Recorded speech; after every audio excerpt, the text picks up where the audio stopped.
Bien, el día de hoy vengo a hablarles sobre el desacuerdo metacientífico en uno de los terrenos tal vez más disputados dentro de los estudios de ciencia. Me refiero a las relaciones interdisciplinares entre la filosofía de la ciencia y la sociología del conocimiento científico. Y para hablarles de este desacuerdo entre filósofos y sociólogos, voy a tomar al relativismo epistémico como tema y como recurso de investigación. ¿Qué quiere decir esto? El desacuerdo metacientífico tiene la particularidad de tener al relativismo como tema y recurso de investigación porque el relativismo epistémico constituye la raíz del desacuerdo entre la filosofía de la ciencia y la sociología del conocimiento científico y es al mismo tiempo la visión que ha sido motivada por este tipo de desacuerdo o el relativismo ha sido considerado la visión adecuada acerca del conflicto disciplinar entre la filosofía de la ciencia y la sociología del conocimiento. Y el día de hoy voy a defender dos tesis, que por ser esto un trabajo en progreso, constituyen más bien hipótesis de trabajo para hacer una exploración inicial acerca de lo que quiero desarrollar más adelante. Cada una de estas tesis está dirigida a una audiencia específica que le corresponde. La primera, mis colegas estudiosos de la ciencia, voy a defender la tesis según la cual la visión estándar del desacuerdo metacientífico como un caso de inconmensurabilidad epistémica, es decir, de desacuerdo irreducible, es una visión incorrecta.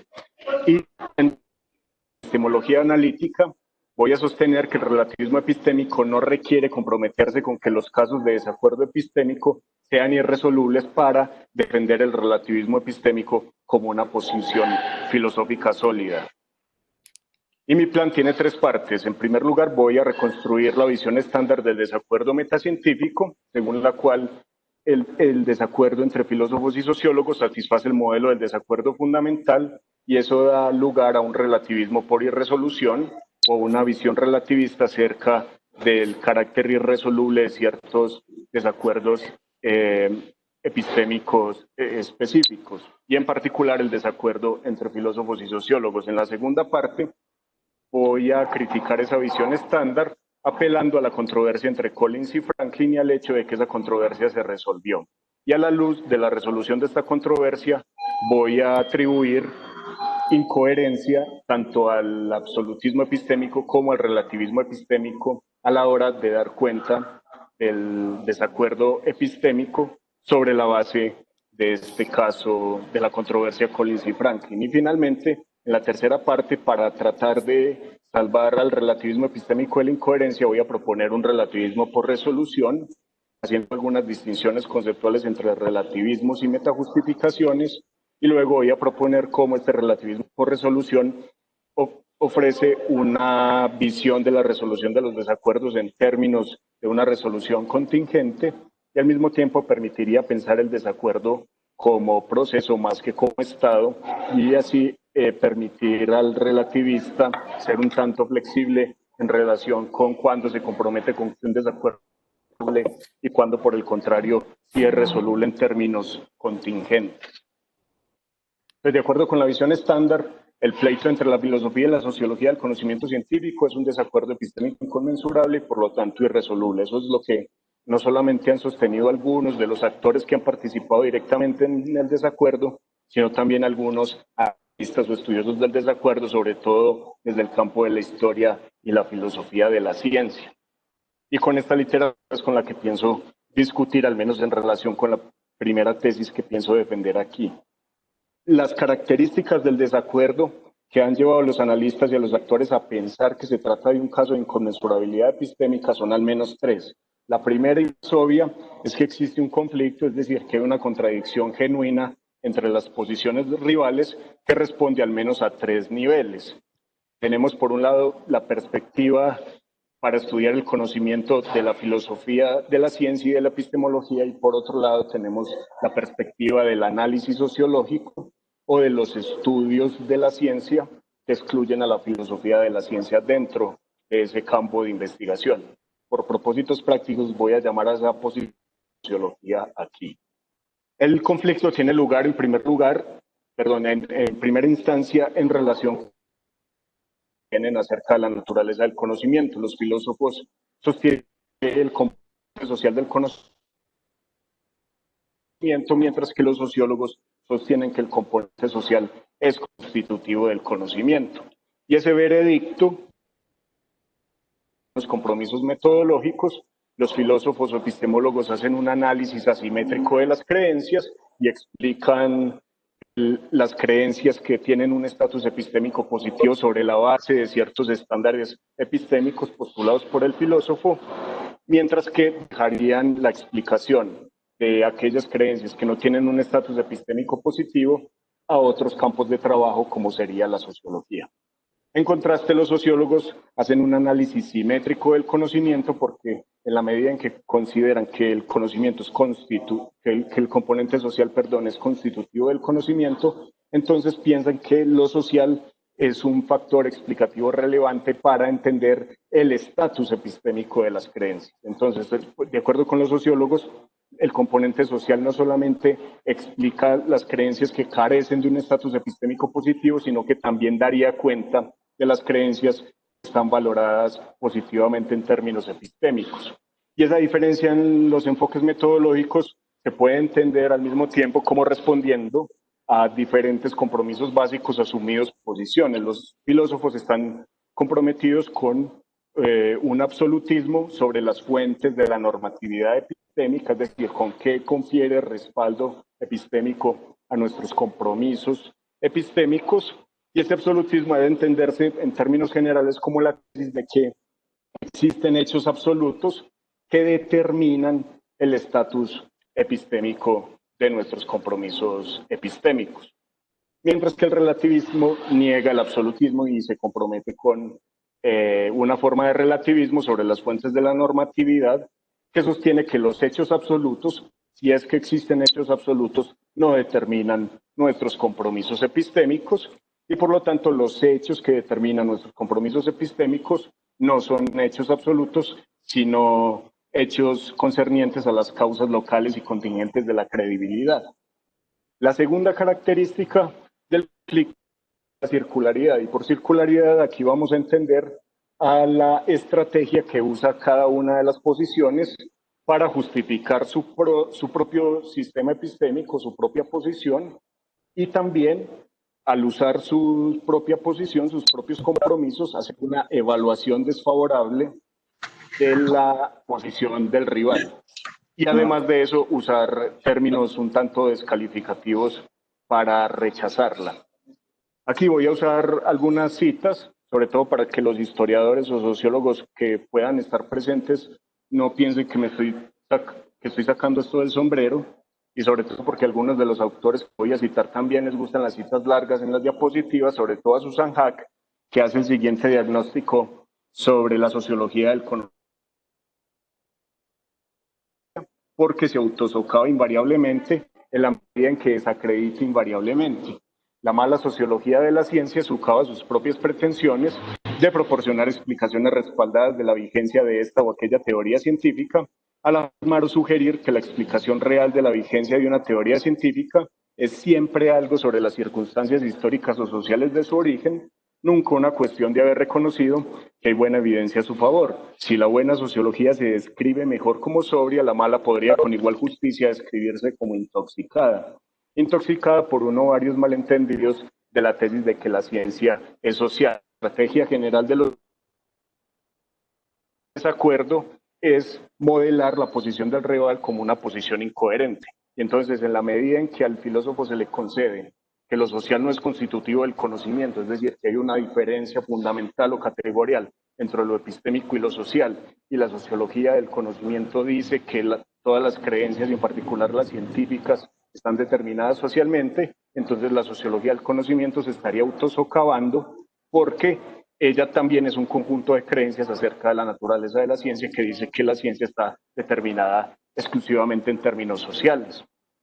Pero si Susan Haack traza la división entre lo epistémico y lo social y asocia lo epistémico con lo evidencial y le adjudica a la sociología del conocimiento denigrar o desconocer el componente evidencial en la explicación del conocimiento científico, David Bloor tiene el mismo diagnóstico en relación con la filosofía y no con la ciencia. De acuerdo con David Bloor, hay claramente una enseñanza en esto para todas las así llamadas explicaciones filosóficas del conocimiento. La filosofía, como se concibe en mente, no tiene la misma dinámica de los estudios históricos y empíricos, pues no tiene insumos controlados de nuevos datos. La crítica y la autocrítica en filosofía es simplemente las afirmaciones de los valores y perspectivas de cierto grupo social. Cuando reflexiona sobre los primeros principios, nuestra razón llega rápido al punto donde ya no surgen más preguntas ni se requieren más justificaciones. La mente trabaja aquí en el nivel de lo que le es intuitivo y autoevidente, lo cual significa que depende de los procesos de pensamiento de cierto grupo social que se toman por sentados. Berg los llamaría prejuicios, mientras que los filósofos los llaman intuiciones, por ejemplo, intuición Gettier. De acuerdo con David Bloor, el conocimiento es un fenómeno natural y por lo tanto debe ser entendido en términos de los determinantes o de las causas naturalistas que lo producen. Y esas causas son de dos tipos, sociológicas y psicológicas. Del componente psicológico del conocimiento, en particular de lo que pasa en la mente del científico individual cuando interactúa con el mundo material independiente a través de sus facultades cognitivas y de las propensiones que tienen, por ejemplo, para hacer razonamientos analógicos, de eso se ocupa o se ocuparía la ciencia cognitiva. Pero de la dimensión social del conocimiento asociada a la normatividad y particular convenciones y al acuerdo y a la coordinación colectiva necesarias para la investigación científica, de eso se ocuparía la sociología del conocimiento. Entonces, de acuerdo con David Bloor, el empíricos sobre el conocimiento están determinados parcialmente por un componente convencional o social, pero también están parcialmente determinados por un componente no convencional o no cultural. Eso no es el caso de la filosofía, porque en la medida en que no tiene insumos controlados de datos empíricos, entonces, de acuerdo con un análisis sociológico, el pensamiento filosófico estaría enteramente determinado por la variable social. Y entonces cabría adjudicarle enteramente el calificativo de ideología a la reflexión filosófica sobre el conocimiento. Pero eso luego también es circular porque los filósofos no tienen por qué concederle a Bloor que los únicos determinantes relevantes del conocimiento son determinantes naturalistas y por tanto que no existen, por ejemplo, formas no empíricas de conocimiento, que serían, por ejemplo, las intuiciones, para informar la filosofía. Y entonces, sobre esta base, un tercer elemento de este desacuerdo que tomo de Crispin Wright es la sostenibilidad. Tiene que ver con el hecho de que los autores, por el mero hecho de no estar en una situación de desacuerdo, esa situación no lleva a los actores a bajar los niveles de confianza en sus respectivas posiciones, tampoco los conduce a suspender el juicio, la postura propia de adoptar la del rival, y tampoco los lleva a suspender las labores intelectuales de seguir argumentando y de seguir convencidos, cometiendo ninguna falta por el hecho de que aun cuando no puedan resolver su desacuerdo, aun cuando se mantengan argumentando en círculos, por ese hecho simplemente no tienen por qué bajar los grados o los niveles de confianza en sus creencias y tampoco asumir el escepticismo o abandonar la postura rival, sino que pueden seguir convencidos trabajando en sus respectivas posiciones filosóficas y tal vez ignorando al rival. Y pronunciamientos de los actores que respaldan la característica de la sostenibilidad, de por qué el desacuerdo termina en última instancia perdurando en el tiempo, son los siguientes. Dice Paul Boghossian, el filósofo, cada pensador está acreditado a usar su propio sistema epistémico sin que primero tenga que dar una justificación antecedente de la afirmación de que es el sistema correcto. Si el relativista nos invita a unirnos a él, no necesitamos ofrecer ninguna razón para declinar, pues él no ha ofrecido ninguna razón para aceptar. Y David Bloor dice que ningún relativista debe creer que se puede probar que el relativismo es verdadero, que la historia está de su lado. De modo que la sociología del conocimiento no está obligada a eliminar el punto de vista rival, solo ha de separarse de él, rechazarlo y asegurarse de que su propia casa esté en orden lógico.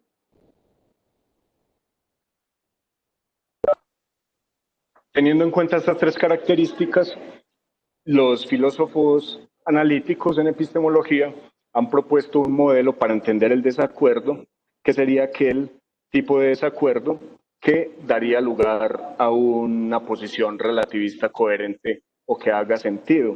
Ellos lo llaman de desacuerdo fundamental. De acuerdo con este modelo del desacuerdo, tenemos dos juicios en conflicto cuyo estatus epistémico depende de conjuntos de estándares epistémicos que forman sistemas epistémicos. Entonces, en este caso tenemos el juicio sobre la naturaleza social o no del conocimiento y cuyos diferentes versiones son relativas a los sistemas epistémicos que están en conflicto, que en este caso están compuestos por las normas metodológicas de la simetría y la simetría, y en última instancia, por lo que contaría como un estándar epistémico fundamental, que serían los compromisos con el absoluto y el relativismo en relación con las fuentes de la normatividad epistémica. Entonces, cuando tenemos estructuras de justificación asociadas a las posiciones de este tipo, tenemos un desacuerdo fundamental en la medida en que exista una diferencia fundamental, es decir, que haya al menos dos sistemas epistémicos en conflicto que difieren en al menos un estándar epistémico fundamental. Y entonces cuando tenemos dos sistemas epistémicos que son fundamentalmente diferentes porque difieren en un estándar epistémico fundamental, tenemos la inconmensurabilidad epistémica no comunicativa que ha recibido en otros escenarios el nombre de metajustificación, y es que no existen formas neutrales de adjudicación entre sistemas epistémicos en conflicto. Como la estructura de los sistemas epistémicos es una estructura fundacionista y no hay forma de adjudicar el desacuerdo en el nivel más básico en relación con los estándares epistémicos fundamentales, entonces el criterio de la metajustificación, que sería condición necesaria para la resolución racional del desacuerdo, no se satisfaría. Y por lo tanto, de acuerdo con la visión estándar, en la medida en que el desacuerdo entre los filósofos y los sociólogos es un desacuerdo fundamental, y si es un desacuerdo fundamental no se satisface el criterio de metajustificación, entonces el desacuerdo es un desacuerdo irresoluble, y eso da pie entonces a pensar que, al menos en relación con el desacuerdo metacientífico, el relativismo epistémico es la visión correcta acerca de ese desacuerdo. Entonces, el argumento de la visión estándar es más o menos el siguiente: el desacuerdo metacientífico implica el desacuerdo fundamental. Si el fundamental implica una forma de relativismo por irresolución del desacuerdo, entonces el desacuerdo metacientífico, como decía, conduce a abrazar una visión del relativismo por irresolución. Pero además de eso, los relativistas han solido usar el ejemplo del desacuerdo metacientífico como un tipo putativo de desacuerdo irresoluble, como un contraejemplo al absolutismo epistémico. Si de acuerdo con el absolutista, la existencia de un desacuerdo fundamental irresoluble hace que la posición relativista tenga sentido, entonces el desacuerdo metacientífico entre filósofos y sociólogos, como un caso de desacuerdo fundamental, daría una razón adicional a favor del relativista epistémico. Mostraría que el relativista, de acuerdo con el absolutista, estaría en mejor posición que él. Y lo que voy a hacer aquí es discutir justamente esa conclusión doble de la visión estándar. Y para eso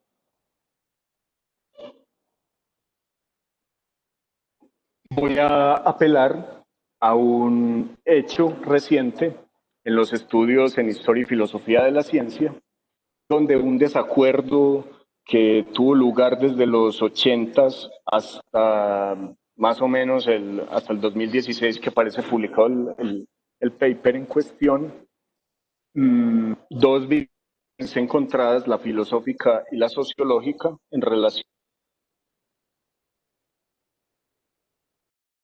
con un estudio de caso sobre la detección experimental temprana de las ondas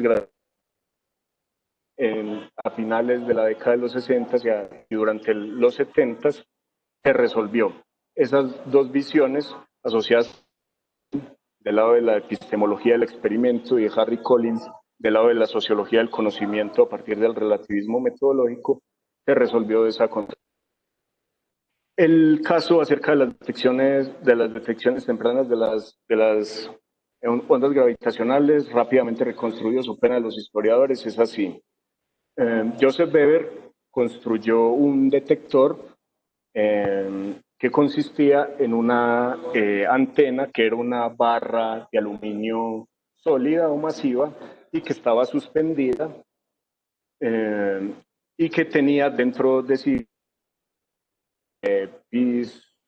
piezoeléctricos que se suponía que las ondas gravitacionales, al chocar como fluidos en particular contra la barra, creaban una presión mecánica que luego los cristales transformaban en una carga eléctrica que luego iba a ser amplificada y registrada en un registrador gráfico o en un computador que luego interpretaría esas señales usando un sistema no lineal de algoritmos que permitiera establecer un umbral o un criterio de relevancia estadística de lo que contaría como una perturbación debida a ondas gravitacionales y no a una perturbación debida a otro tipo de interferencias, por ejemplo, la interferencia eléctrica o la interferencia termal.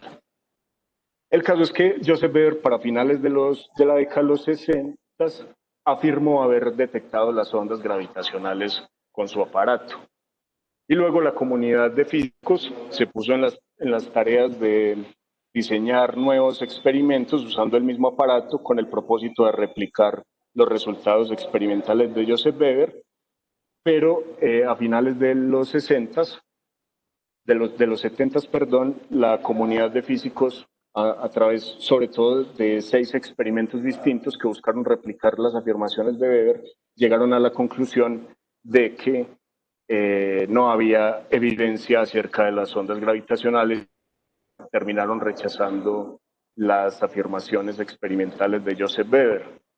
Entonces, los dos pesos pesados en los estudios de la ciencia, Alan Franklin y Harry Collins, desde sus propios sistemas epistémicos o marcos de análisis sobre la naturaleza de la práctica experimental, ofrecieron respuestas distintas a la pregunta de por qué sucedió el rechazo de los experimentos de Weber, de haber observado las ondas gravitacionales por primera vez. Entonces, Franklin, el filósofo, concluyó que el descrédito de las afirmaciones de Weber por parte de los físicos fue un descrédito inevitable y concluyente porque los científicos acumularon suficiente evidencia derrotante en contra de las afirmaciones de Weber, en la medida en que encontraron que no podían calibrar, que Weber tenía problemas de calibración o que sus propios diseños experimentales no conducían a las replicaciones de los resultados. Entonces Alan Franklin, apelando a lo que él llama los factores epistémicos relacionados con la epistemología del experimento, decía que la decisión de la comunidad de físicos de rechazar las afirmaciones de Weber era una decisión enteramente racional que se ajustaba a las reglas metodológicas del razonamiento experimental, tal y como las estipula su filosofía del experimento. Pero Harry Collins emitió un juicio distinto, afirmando que el descrédito de parte de la comunidad de físicos fue un hecho contingente, si bien tuvo lugar. A Joseph Weber no le prestaron más atención hasta el punto de que ambos relatan que a finales de los 90 Weber seguía publicando papers donde decía que había acumulado evidencia relevante de haber detectado las ondas gravitacionales con sus barras de aluminio. A pesar de eso, la comunidad de físicos ya no le prestaba más atención. Y la investigación desde luego tomó otros rumbos. Por ejemplo, comenzó a usar las prácticas de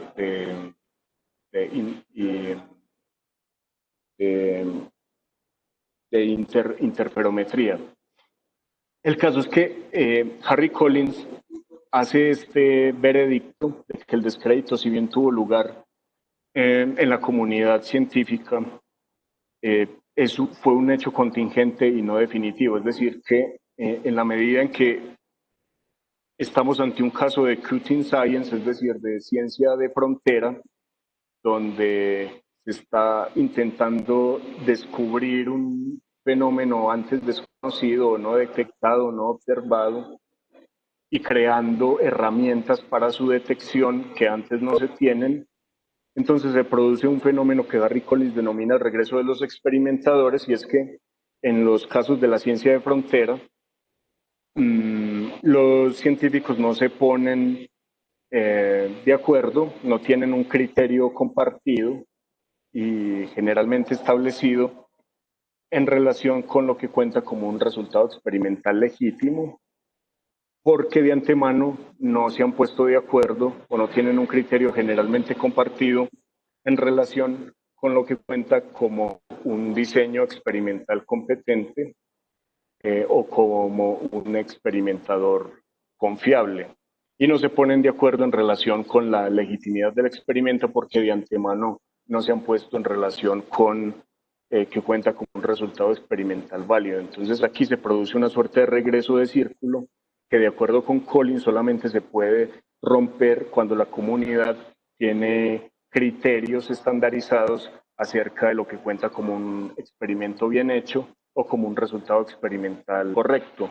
Pero como en los casos de la ciencia de frontera esto no tiene lugar, entonces el regreso de los experimentadores se tiene que romper a partir de considerar otros factores que no serían las reglas abstractas del razonamiento experimental, sino que son razones acerca de la credibilidad de los científicos, en particular acerca de la credibilidad del investigador.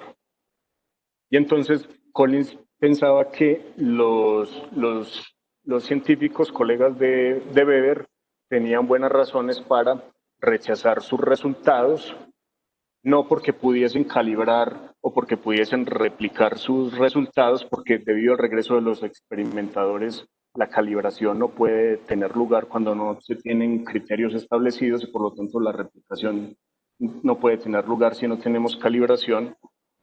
De acuerdo con Collins, son los factores sociales asociados a la credibilidad de los investigadores los que terminarían explicando la decisión última de los científicos, en este caso, de rechazar los resultados tempranos de Joseph Weber sobre la observación de las ondas gravitacionales.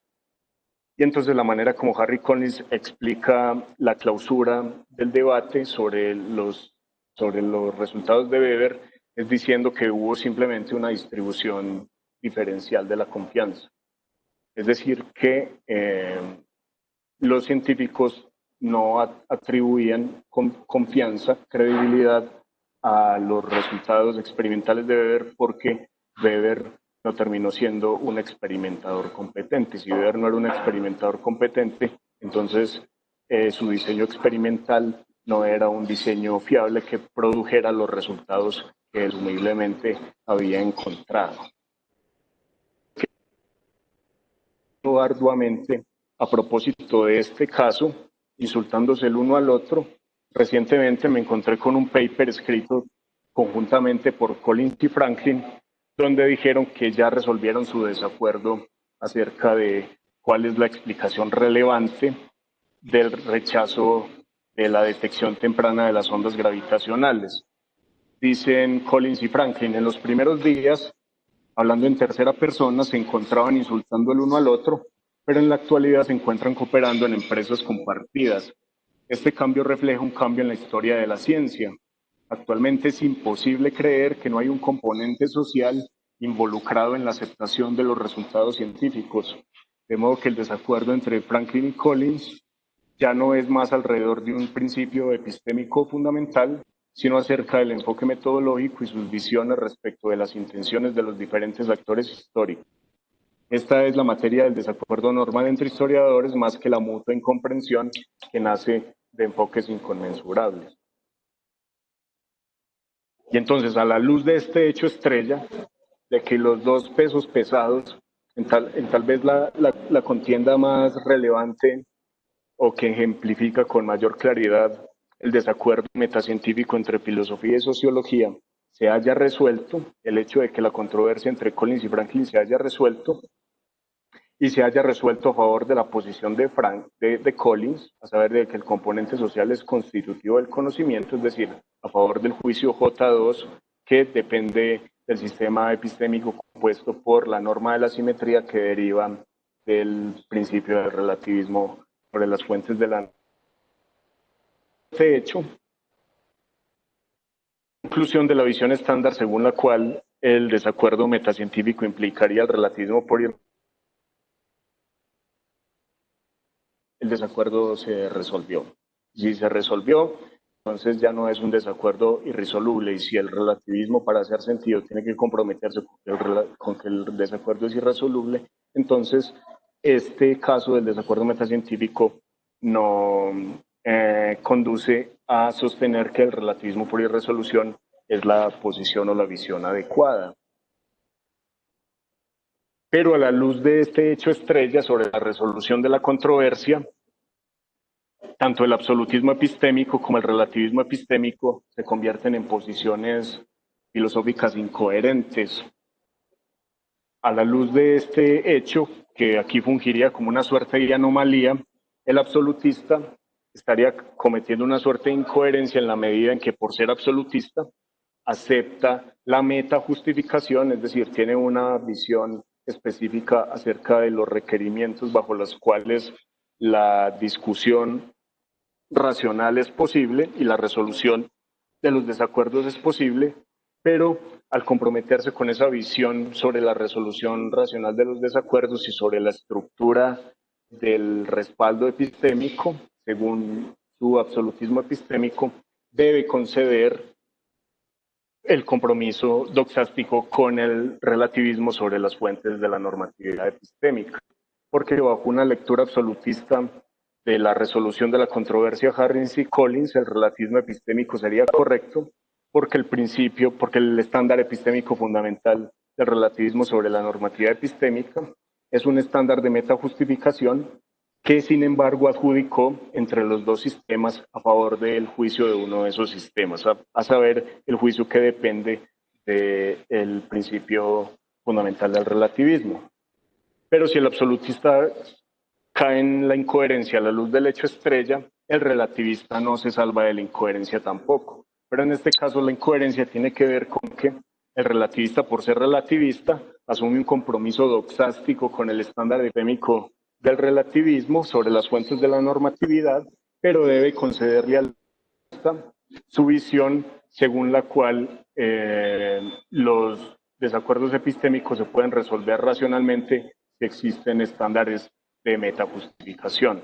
Entonces, bajo las luces del relativismo, se tiene que conceder que el absolutismo epistémico es correcto porque el estándar epistémico fundamental del relativismo sobre la normatividad epistémica es un estándar de metajustificación que adjudicó entre los dos sistemas a favor de uno de esos sistemas. Entonces, para repetir, mientras el absolutista es incoherente porque puede conservar sus compromisos sobre la resolución racional, pero a expensas de concederle al relativista sus compromisos doxásticos, el relativista tiene que continuar comprometido con sus compromisos doxásticos, pero conceder que el absolutista tiene razón en relaciones bajo las cuales un desacuerdo es resoluble racionalmente. Yo en este caso, y por mi de actor como participante en el desacuerdo, no me voy a ocupar de tratar de responder a la incoherencia que enfrenta el absolutismo, sino que me voy a encargar de tratar de salvar el relativismo de la incoherencia que le acabo de atribuir.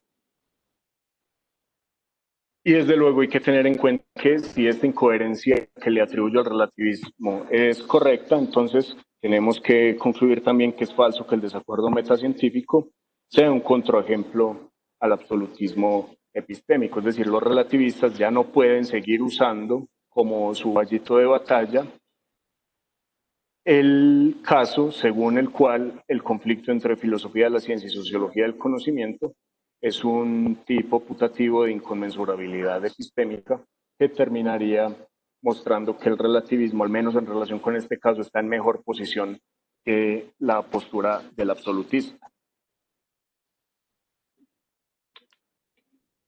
Para tratar con la incoherencia que enfrenta el relativista, voy a trazar primero una distinción entre dos tipos de relativismo, que creo que está operando en la literatura más reciente y relevante sobre el tema, y que también ha estado operando en lo que he presentado hasta aquí. El primer tipo de relativismo, R1, es el relativismo sobre las fuentes de la normatividad epistémica, que es el que sostiene que los hechos absolutos, si es que existen los hechos absolutos, no determinan nuestros compromisos epistémicos. Y el segundo tipo de relativismo, R2, es el relativismo sobre el desacuerdo epistémico, es decir, como la posición motivada por ciertos casos ejemplares del desacuerdo o como la visión adecuada acerca de esos casos ejemplares. Y este segundo tipo de desacuerdo, R2, es el que sostiene la visión estándar en relación con el desacuerdo metacientífico.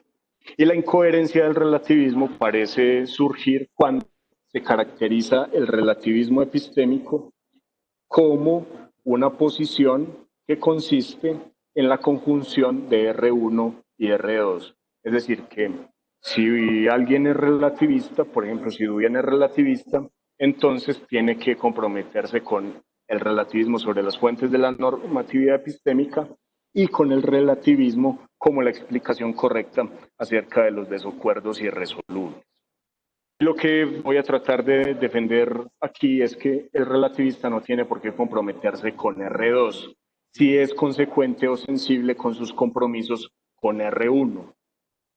Y esto es algo que, por ejemplo, David Bloor no ha tenido en cuenta, pero creo que su posición incoherente se puede salvar en la medida en que él concibe el relativismo como la negación, la simple negación del absolutismo. Es decir, el relativismo es condición necesaria y suficiente para negar el absolutismo. Es decir, para ser relativista, de acuerdo con Bloor, sería suficiente con comprometerse con R1. ¿Sí?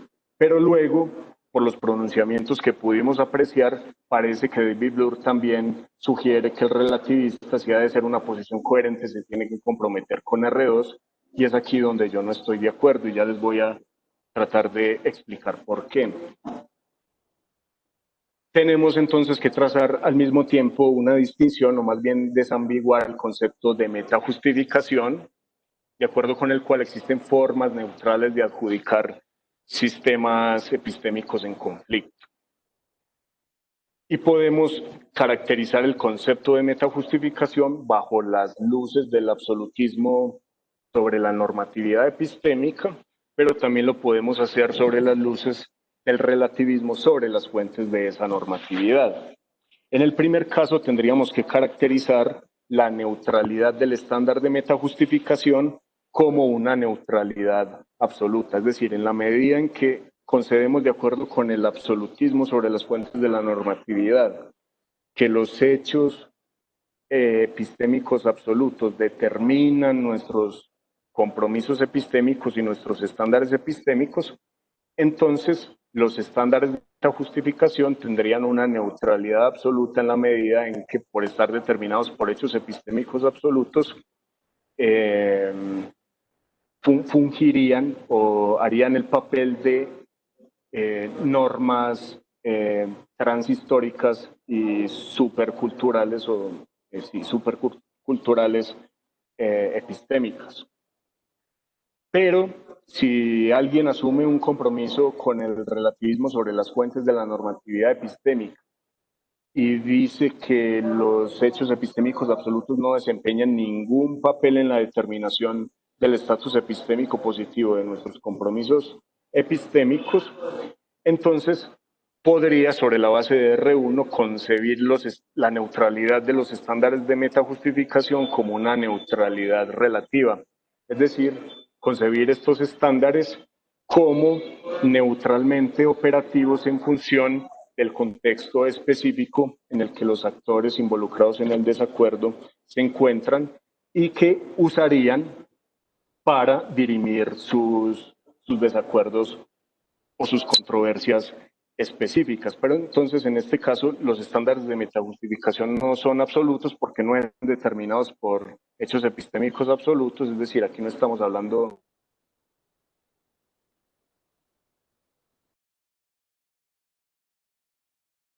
sino que estaríamos hablando de estándares epistémicos entre sistemas rivales, pero que no están determinados por hechos epistémicos absolutos, sino por causas locales y contingentes de la credibilidad.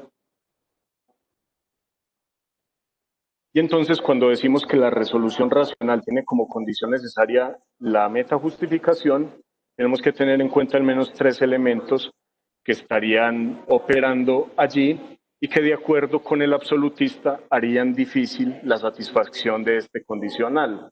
El primero, que está asociado a los desacuerdos fundamentales, es la diferencia fundamental. El segundo sería la subdeterminación, de acuerdo con el cual un estándar epistémico que es común o independiente a dos sistemas epistémicos en conflicto, no adjudica a favor de uno de los sistemas. Y finalmente tendríamos el relativismo R1 sobre la normativa epistémica, de acuerdo con el cual los estándares epistémicos no están determinados por hechos epistémicos absolutos. Ahora bien, para salvar la metajustificación y por lo tanto para salvar la resolución racional de los desacuerdos desde la perspectiva del relativismo epistémico, tenemos que concebir, como había dicho, una suerte de neutralidad relativa que podríamos hacer que tenga sentido a partir de especificar al menos tres condiciones necesarias que debería satisfacer un estándar de metajustificación para ser neutral y de esa manera permitir la resolución de un desacuerdo. Entonces tenemos que un estándar epistémico es neutral solo si, en primer lugar, no hay una diferencia fundamental entre los sistemas, es decir, que existe un estándar que es común o independiente a dos sistemas epistémicos en conflicto. En segundo lugar, tenemos que tener que ese estándar no subdetermina los sistemas en cuestión, es decir, que ese estándar sí tiene el poder de adjudicar a favor de uno de los sistemas, porque puede darse el caso de que la diferencia fundamental entre los sistemas desaparezca, que hayan overlaps entre los sistemas epistémicos, que compartan estándares epistémicos o que haya estándares epistémicos independientes de los dos sistemas en conflicto, pero un estándar que también pertenezca a otro sistema epistémico distinto, y aún así, estándares comunes o independientes no tengan el poder de adjudicar a favor de uno de los sistemas. Entonces, aparte de negar la diferencia fundamental, se tiene que negar la subdeterminación, porque de lo contrario el estándar no permitiría la resolución del desacuerdo. Y finalmente, necesitaríamos el compromiso con el relativismo sobre la normatividad epistémica, que es que el estándar en cuestión no está determinado por un hecho epistémico absoluto. Si estas tres condiciones necesarias se satisfacen, entonces, según creo, podemos hacer sentido a la metajustificación en términos de la neutralidad relativa y de esa manera salvar la resolución racional de los desacuerdos. Ahora, ¿cómo entender la resolución de los desacuerdos a las luces del relativismo sobre las fuentes de la normatividad y estas tres condiciones necesarias de la neutralidad relativa? A partir del principio de elección contingente que aportó Martin Kusch. Dice Martin, para un sujeto S de información y que se conoce cuáles creencias el sujeto tome como racionalmente permisibles u obligatorias, dependerá de dos conjuntos interrelacionados de contingencias.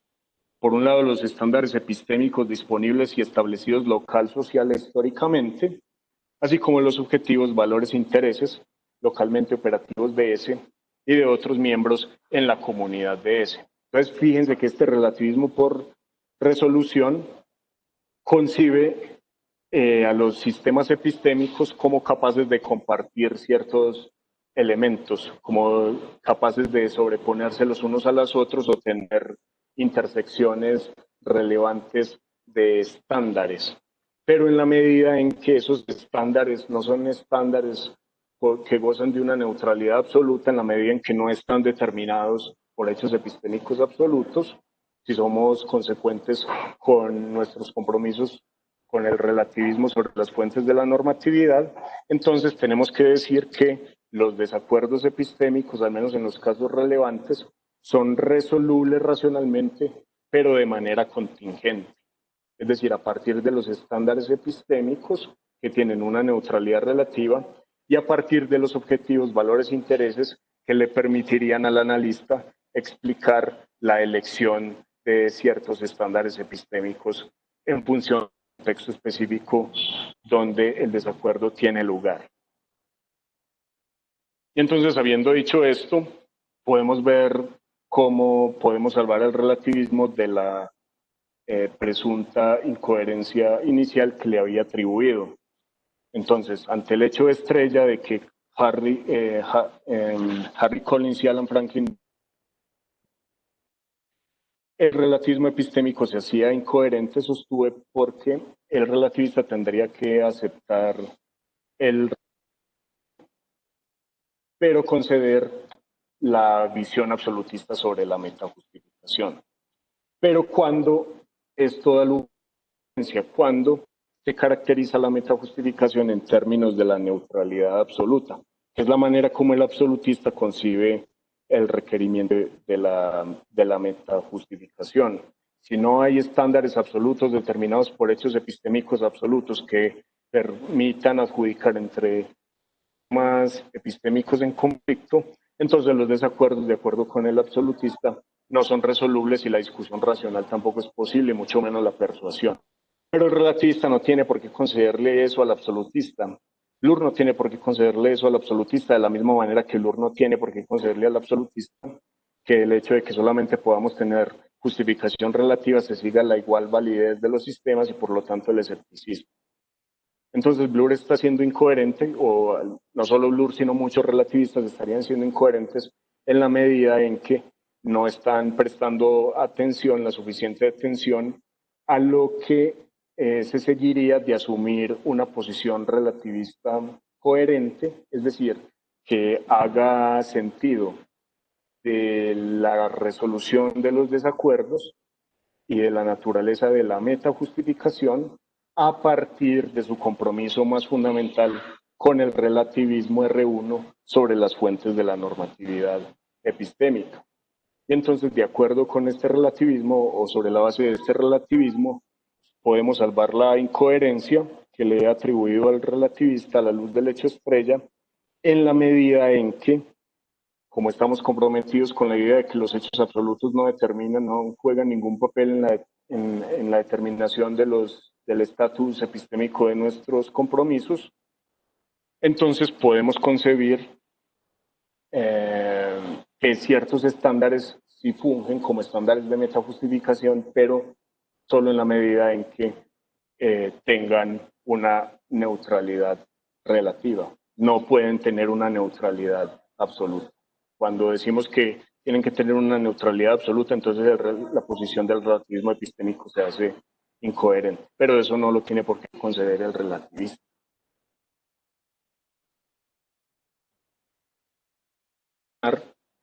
Alguien puede hacer la pregunta. Bueno, pero tal vez tu segunda tesis ha sido muy débil.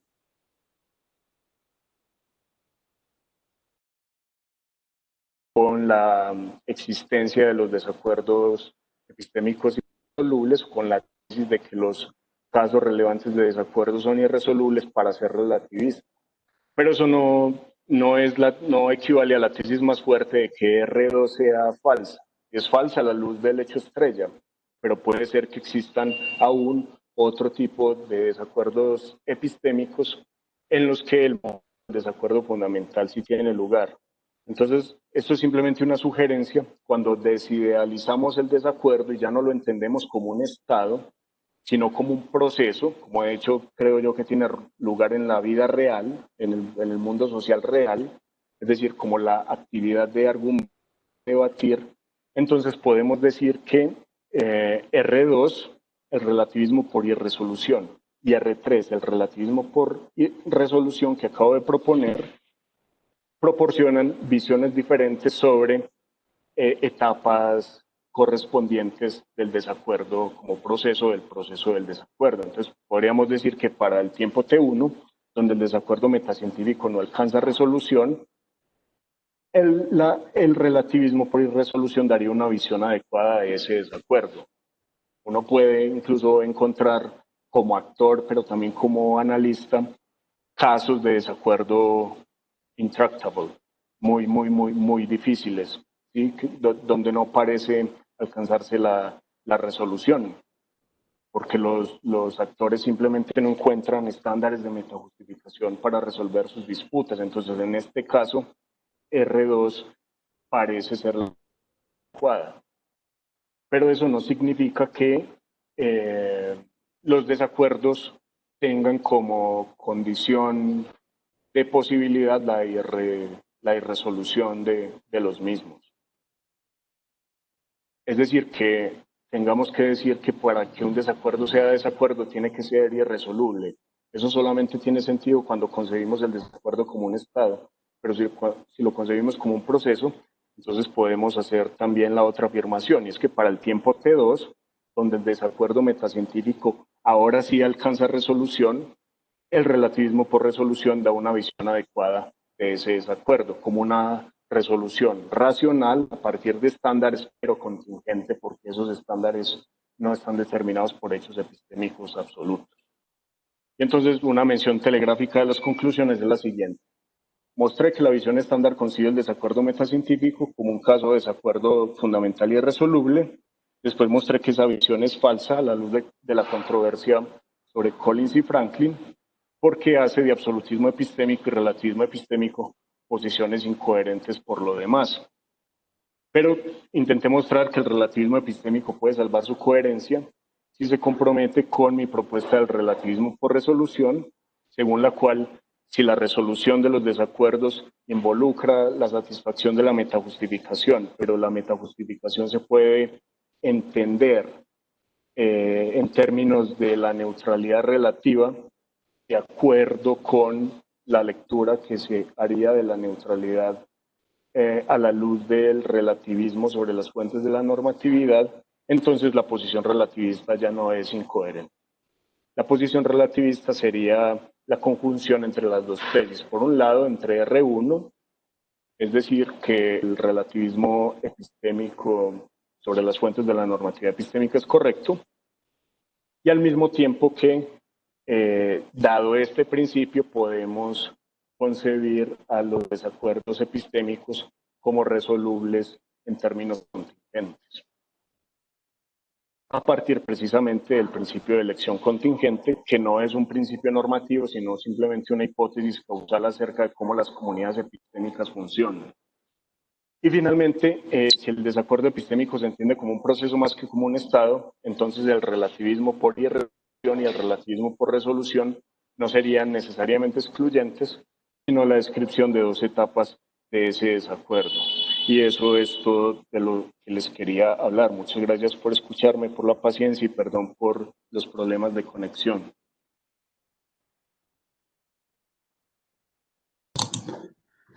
Muchas gracias a Dubian por su presentación. Pasamos entonces al espacio de preguntas. Dubian puede dejar de visualizar la presentación para este espacio de discusión si lo prefiere. La profesora Ángeles tiene entonces la palabra. Adelante. Gracias. Gracias, Dubian, por tu plática, me gustó mucho. Veo que sigues trabajando con tu relativismo.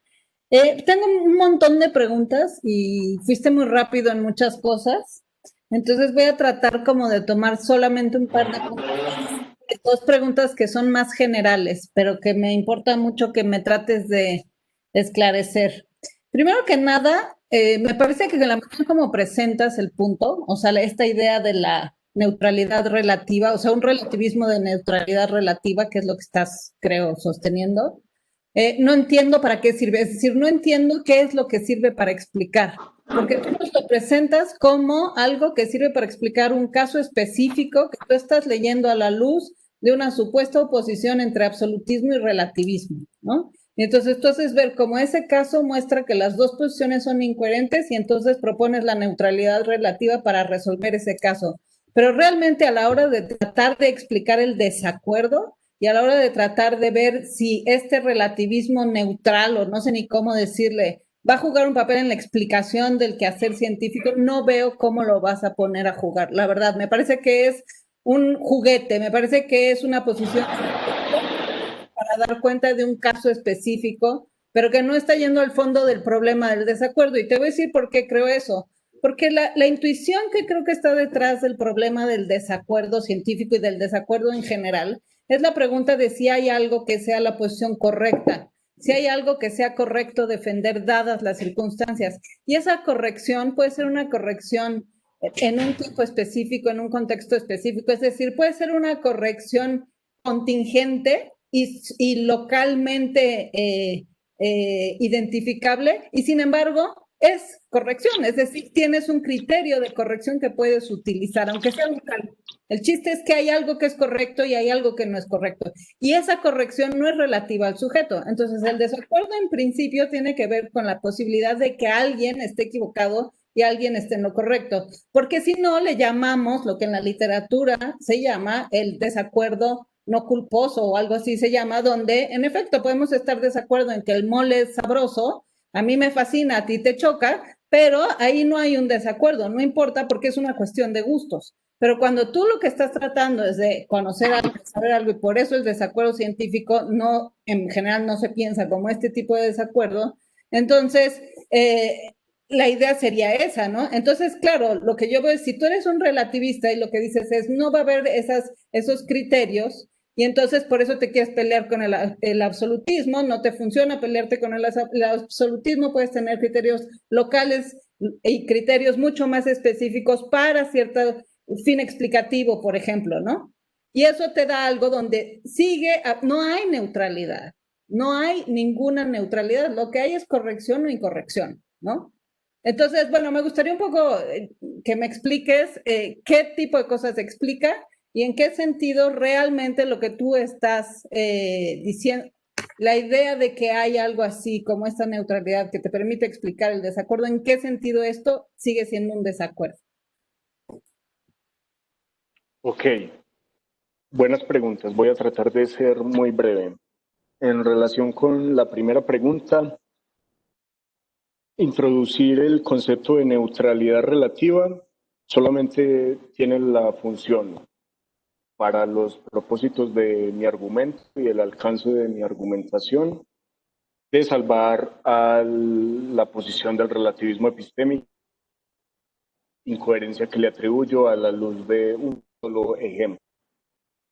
Ahora, ¿cuál es el poder de este contraejemplo? Pues no sé, los estudiosos de la ciencia lo pueden tomar como un experimento crucial y mis colegas analíticos lo pueden tomar como un contraejemplo que sería suficiente para tumbar una teoría filosófica.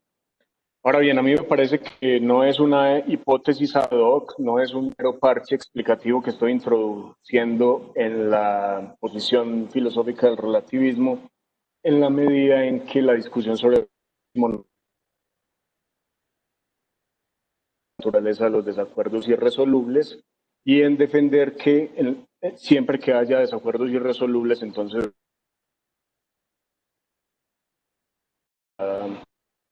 en epistemología. Porque la discusión sobre el relativismo y entre relativistas y absolutistas tiene que ver también y fundamentalmente, creo yo, sobre todo, en relación con las fuentes de la normatividad epistémica. Es decir, si existen los presuntos hechos absolutos que determinan nuestros juicios. Ahora bien, es interesante ver cómo esas dos discusiones, la metaepistemológica y la del desacuerdo, se conectan en el contexto más amplio de la discusión sobre el relativismo. Porque, por ejemplo, absolutistas como Paul Boghossian, pero también Seidel, incluso creo que alguien como Duncan Pritchard estaría ahí, pero no estoy del todo seguro, pero también Adam Carter es ambivalente en ese punto, en considerar que esas dos discusiones son interdependientes y que si uno va a ser un absolutista consecuente, entonces tiene que explicar la resolución racional de los desacuerdos siempre en términos o concediendo que existen hechos epistémicos absolutos que le confieren una neutralidad absoluta a los estándares de metajustificación. Y yo pienso lo mismo, pero asumiendo la perspectiva del relativista. Es decir, que el relativista también puede salvar las resoluciones racionales de los desacuerdos si es consecuente con sus compromisos metaepistemológicos sobre la naturaleza de la normatividad epistémica. Pero como el relativista es un poco más humilde, dice que los hechos epistémicos absolutos, aun cuando existan, no desempeñan ningún en conferir el respaldo epistémico o en dotar de un estatus epistémico positivo a los compromisos epistémicos. Entonces solamente los estándares epistémicos pueden tener una neutralidad relativa. Y entonces esto ya me permite conectar con la segunda pregunta. Los casos del desacuerdo epistémico se diferencian de los casos de las disputas de inclinación, en el sentido en que los desacuerdos epistémicos satisfacen ciertas características que los otros no satisfacen, en particular la atribución de la falta. Es decir, aquí cuando decimos que hay un desacuerdo, hay un conflicto, entonces las dos posiciones no pueden ser igualmente correctas.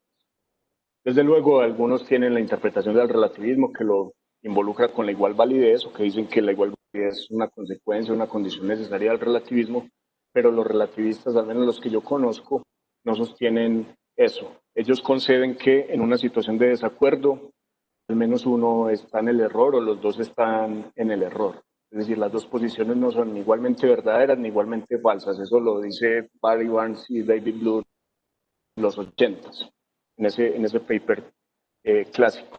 Entonces, existe una contradicción genuina entre las posiciones, pero ese desacuerdo no se puede resolver sobre la base de estándares de metajustificación que sean absolutos.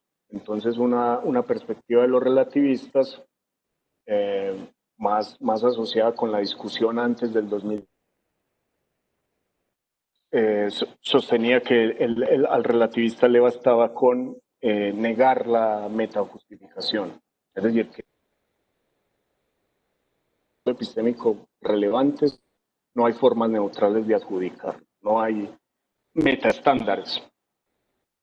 Pero nos hemos dado cuenta que no hay manera de salvar o de concebir la resolución de una discusión si los epistémicos, como de hecho ocurre, no comparten ciertas cosas.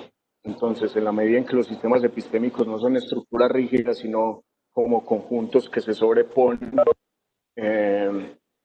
entonces hay que concederle al absolutista que existen metaestándares, es decir, estándares que permiten la adjudicación de los desacuerdos.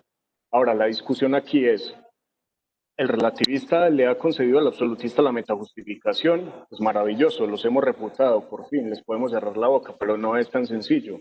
Y entonces, cuando se tiene en cuenta la discusión más básica sobre todo el rollo metaepistemológico, el relativista puede salvar su posición diciendo que desde luego los sistemas epistémicos no tienen esa estructura rígida que Boghossian o Pritzker le atribuyen a los frameworks o a los sistemas epistémicos, sino que esos sistemas epistémicos tienen la capacidad de ponerse los unos a los otros, de tener intersecciones, y a partir de esas intersecciones los agentes encuentran estándares de metajustificación para resolverlos.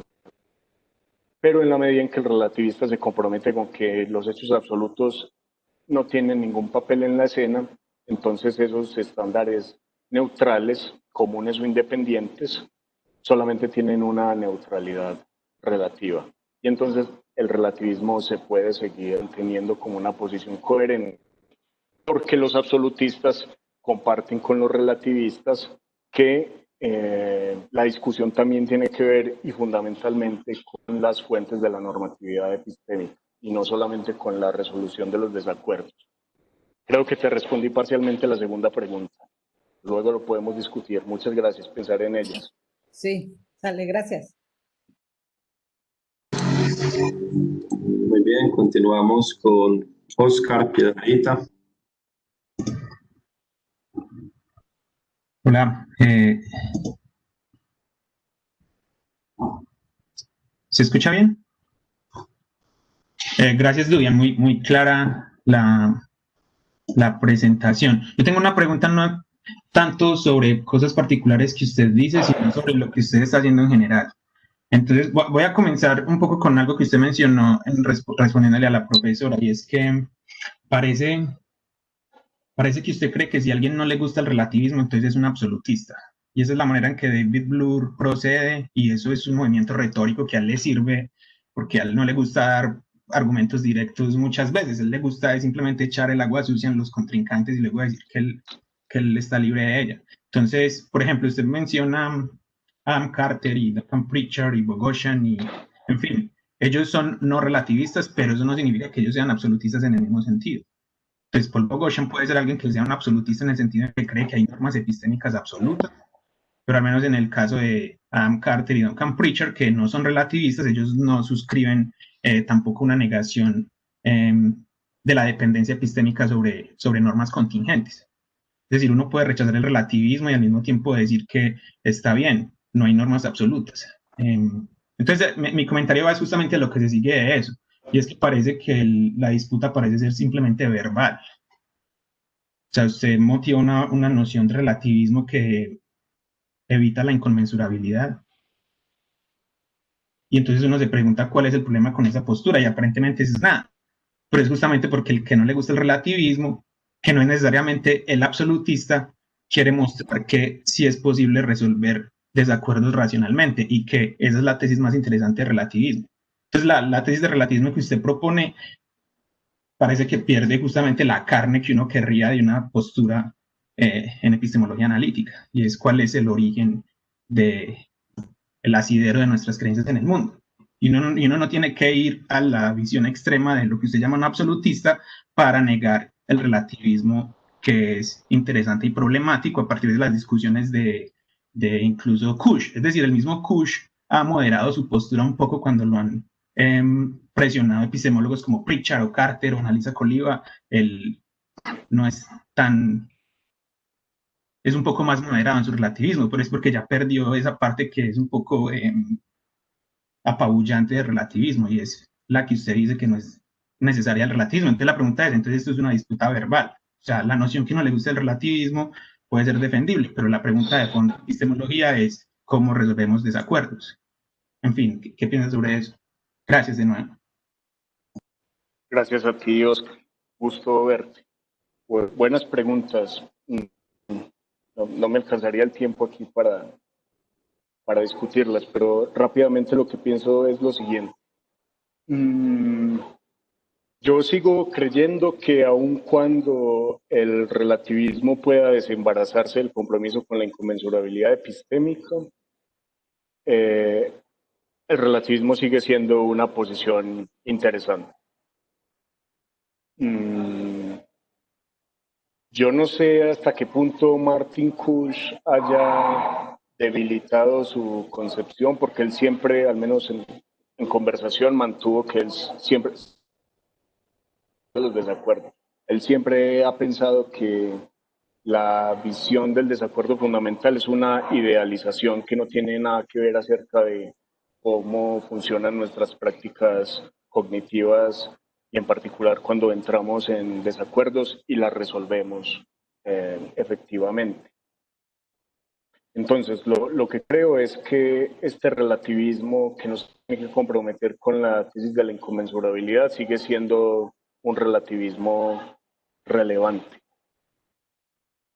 Y la razón justamente es que el relativismo también tiene que ver con el problema lógico sobre las fuentes de la normatividad, y aquí es justamente donde tú me dices que hay que hilar con cuidado, porque la dicotomía absolutismo-relativismo no parece ser exhaustiva, fuera posiciones relevantes. Entonces, Si quieres, restringes mi argumento cuando tengo como interlocutores a Paul Boghossian y a Seidel, por ejemplo. Pero incluso estaría en desacuerdo, no estaría tan seguro de que tenga que hacer las paces con Carter o con Pritchard, porque, por ejemplo, ellos dos tienen ciertas sensibilidades o inclinaciones externistas y consideran que el externismo podría ser una respuesta al absolutismo en la medida en que se compromete con que existen factores o cuestiones externas que determinan el estatus epistémico positivo de nuestros compromisos doxásticos.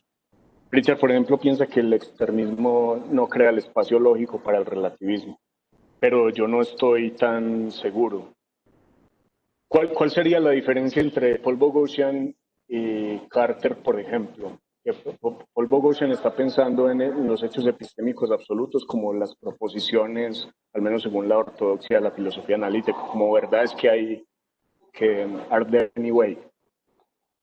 Pero Carter, por ejemplo, es ambiguo. Él unas veces dice que no es relativista, pero otras veces sí parece serlo porque dice que el estatus epistémico de nuestros compromisos epistémicos no tiene por qué estar determinado por los hechos epistémicos absolutos cuasi teológicos de Boghossian, pero aún así dice que están determinados por factores en el mundo. Y entonces él puede apelar, por ejemplo, a un nivel de determinación que no tendría la variabilidad o el grado de contingencia grande que alguien como Martin Cauchy tendría en la cabeza. Entonces, a Carter a veces le gustaba apelar a la maquinaria biológica de los seres humanos y decir, no, los estándares epistémicos están últimamente determinados por hechos relativos a la condición biológica de los seres humanos. Entonces, a mí también me parece que esto en última instancia es una discusión entre grados de relativismo, de grados de absolutismo, según el nivel de dependencia que estemos estipulando, para entender la determinación del estatus epistémico de los juicios. Entonces, para ciertos problemas relevantes, tal vez uno pueda decir que uno no tiene por qué ser un absolutista a la Boghossian, y eso no lo conduzca necesariamente a un relativismo.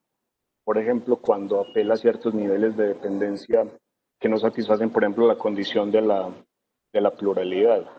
Pero claro, ahí viene entonces el asunto con David Bloor, que dice, no, pero es que el absolutista no se tiene, perdón, el relativista no tiene que comprometerse necesariamente con la tesis de la pluralidad o con la variabilidad de los estándares, porque existen universales culturales también. Por ejemplo, el gusto por la Coca-Cola es universalmente establecido, pero se puede explicar a partir de las causas locales y contingentes de eso. O porque el inglés es el idioma académico oficial, la lengua franca en las universidades en el mundo actualmente. Entonces, creo que tendría que estipular con quienes estoy discutiendo para que mi propuesta del relativismo por resolución sea relevante y no sea simplemente un parche explicativo o una tesis trivial como tú sugieres. Lo pensaré más. Gracias, Oscar. Gracias. Gracias, muy bien. Seguimos con Carlos Garzón. Hola, Dubian. Muchas gracias por tu exposición. Tengo una pregunta en relación con la idea que propones de neutralidad relativa. Bueno, lo primero que quiero decir es que me sonó un poco a la estrategia de quienes cambian, digamos, de algún modo el sentido de los conceptos para resolver, obviamente, las incoherencias que surgen al interior de ciertas tesis, ¿no? Me acuerdo, para citar simplemente casos particulares, pues la disputa que hay acerca de la noción de objetividad, ¿no? Que la objetividad entendida de manera rigurosa, si se quiere estrecha, más bien metafísica, entonces se define de cierta manera en relación a la contrastación con hechos que son completamente evidentes, que están relacionados con la experiencia, etcétera, etcétera, pero también se puede definir la objetividad ya de una manera más amplia, en la que la objetividad entonces se entiende también por referencia al acuerdo que puede haber entre diferentes acuerdos epistémicos y en los estándares epistémicos que puede haber entre diferentes agentes o comunidades, y entonces ahí hay dos formas de entender objetividad. Aquí yo creo que es como lo mismo, ¿no? Tenemos una noción de neutralidad mutada, digamos, tú le llamas relativa, pero es más como que una neutralidad que es, para usar otra metáfora quizás plástica, ¿no? Porque se va modificando a medida que la contingencia social y los factores que intervienen en la historia van haciendo que esos criterios que determinan cuando se es neutral con respecto a una proposición o demás, van mutando, ¿no? No es que yo tenga unos estándares y de repente cambian a otros estándares, no, eso ahí, pues, como explicó Kuna, hay toda una pelea para ir cambiando eso.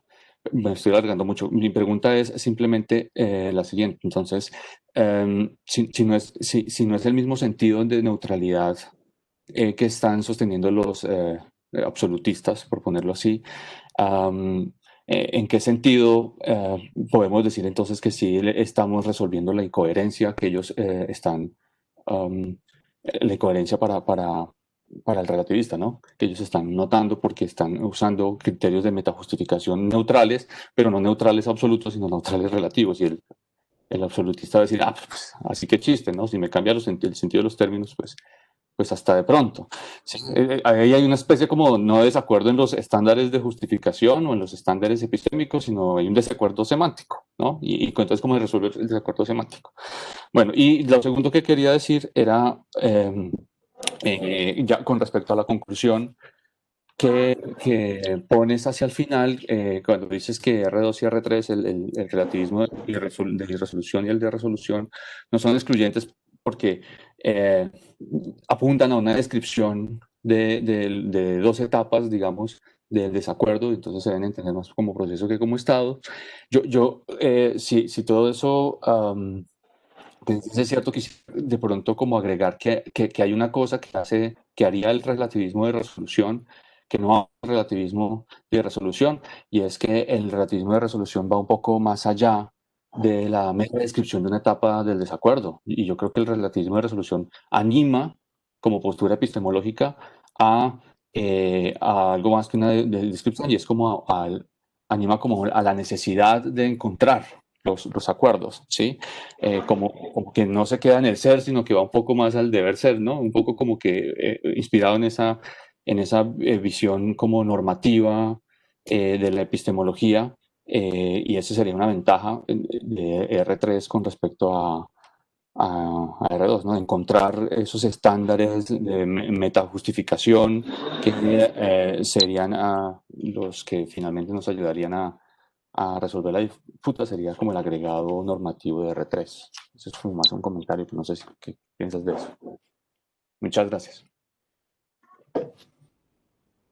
Gracias a ti. En relación con la pregunta sobre si esto en última instancia no es una cuestión verbal o un caso de desacuerdo semántico, no estaría tan seguro porque el desacuerdo semántico tiene como centro la inconmensurabilidad en la comunicación, la inconmensurabilidad lingüística. Y yo no creo que esto sea el caso aquí porque los absolutistas con los que he discutido esto entienden perfectamente a qué me refiero con neutralidad relativa. Y yo les entiendo perfectamente a qué se refieren con neutralidad absoluta. Porque los dos estamos entendiendo neutralidad relativa y neutralidad absoluta a la luz de los compromisos epistémicos sobre las fuentes de la normatividad que cada uno tenemos. Y yo también entiendo que es el absolutismo sobre las fuentes de la normatividad y ellos entienden también que es el relativismo sobre las fuentes de la normatividad. Entonces no creo que sea una cuestión meramente verbal. Ahora, tampoco se trata de un parche explicativo, como le señalaba Oscar, sí se me concede que hay que ser un absolutista sobre las fuentes de la normatividad para dar cuenta de la resolución racional de los desacuerdos, o que hay que ser un relativista sobre las fuentes de la normatividad para también entender la resolución de esos desacuerdos.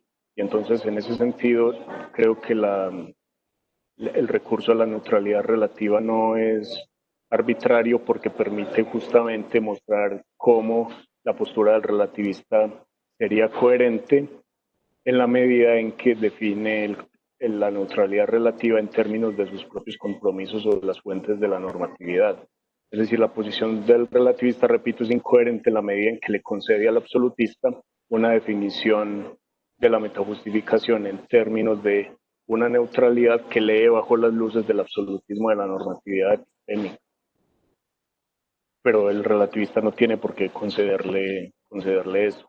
En otras palabras, si el relativista es un antirrealista sobre los hechos absolutos, entonces puede salvar la metajustificación como un hecho obvio acerca de las prácticas epistémicas reales, concibiendo los estándares de metajustificación como no siendo estándares epistémicos absolutos, sino relativos. Ahora ya la discusión aquí está en, como señalaba Oscar, donde ponemos el nivel de dependencia. Yo creo que en relación con la ciencia, ni Adam Carter ni Duncan Pritchard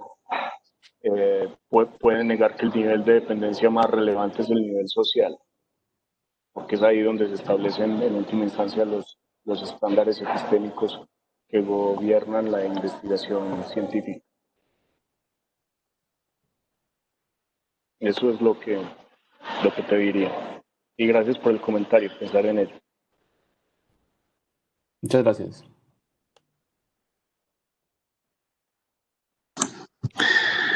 Gracias. Seguimos con la pregunta de María Martínez.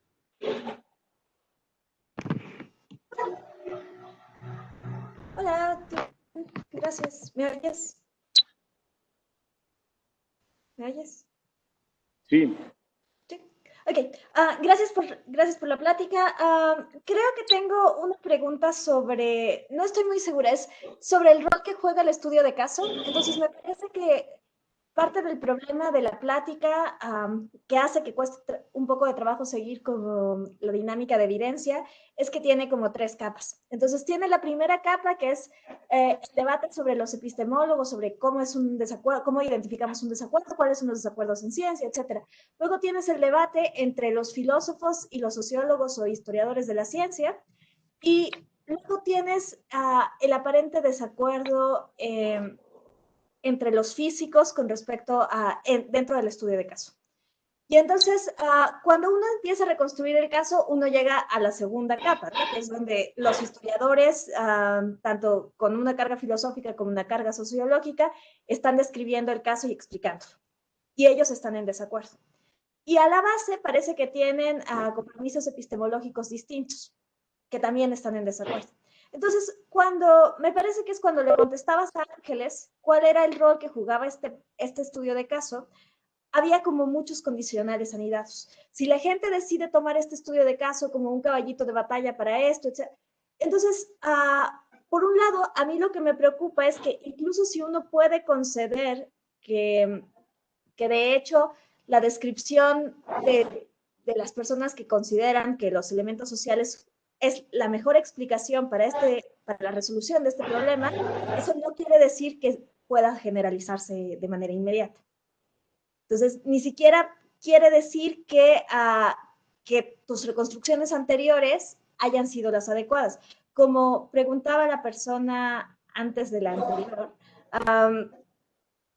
parece que uno tiene que conceder más sobre que tu reconstrucción en epistemología y las 2 posiciones de hecho se contraponen y solamente hay 2 posiciones para poder decir, tal vez entonces el estudio de caso más otras cosas, de hecho juegan como evidencia a favor de determinada posición relativista. Pero el problema de la escalabilidad es que primero para pasar de cosas muy generales, de cosas muy particulares, a cosas muy generales, uno parecería que tiene que agregar más evidencia en el camino. Y no me queda claro que por un lado hayas hecho eso, o por el otro, de hecho, quieras hacer algo así. Y este estudio de caso solamente está ilustrando algo así como cómo se verían las cosas si tu posición de hecho fuera satisfactoria, pero no como evidencia a favor de tu posición. ¿Me explico? Eso es todo. Gracias. Yo intuía que ibas a hacer una pregunta de ese tipo. ¿Qué puedo responder? Creo que tienes razón, pero creo que podría salvarme si consideramos nuevamente el alcance de mis afirmaciones.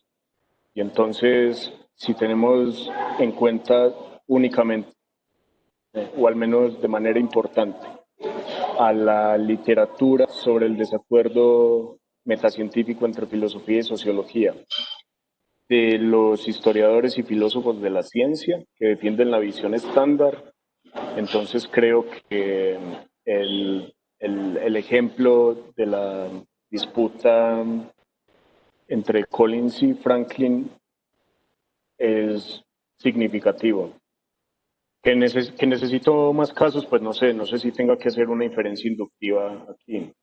O podría ser falsacionista y simplemente considerar esto como una anomalía crucial. Lo otro que habría que revisar es que este desacuerdo entre Collins y Franklin no es un desacuerdo menor, sino que es un caso ejemplar o paradigmático en los estudios de la ciencia. Es decir, esto no son disputas de juguetes entre, qué sé yo, entre otros sociólogos que figuraron en las guerras de la ciencia y filósofos, sino que son los dos pesos pesados. Durante mucho tiempo, la pelea entre Collins y Franklin fue el punto de inscripción y que bajo razones muy convincentes motivó la visión estándar que yo estoy ahora discutiendo. De hecho, todos los papers que defienden la visión estándar y que puse en esa primera diapositiva usan ese ejemplo como caso ejemplar. Entonces, al menos desde el punto de vista argumentativo, en relación con las personas con las que estoy discutiendo ahí, en particular con Caterina Kinsel, creo que vale, que no es un movimiento No, ilegítimo. pero para eso también tienes que argumentar a favor de la homogeneidad de los estudios de caso, ¿no? Porque tú puedes decir como, este es el estudio de caso que más les gusta, pero a la hora, actualmente tenemos mayor claridad sobre cuáles eran las particularidades del debate entre los sociólogos y los filósofos al momento de reconstruir este caso, y podemos saber que no todos los casos se comportan igual, o por lo menos no todos se comportan igual en el mismo momento. Entonces, esa sería la intuición como más fácil de adoptar. Entonces, si tú quieres argumentar a favor de la homogeneidad del terreno, tú eres el que tiene la carga de la prueba. Claro. Gracias, María.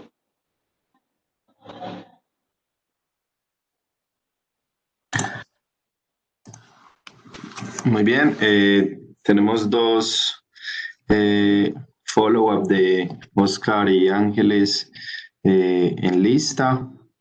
Primero quisiera preguntar si alguien que no haya participado en la discusión quisiera hacerlo. Parece que no. Entonces, Oscar, adelante.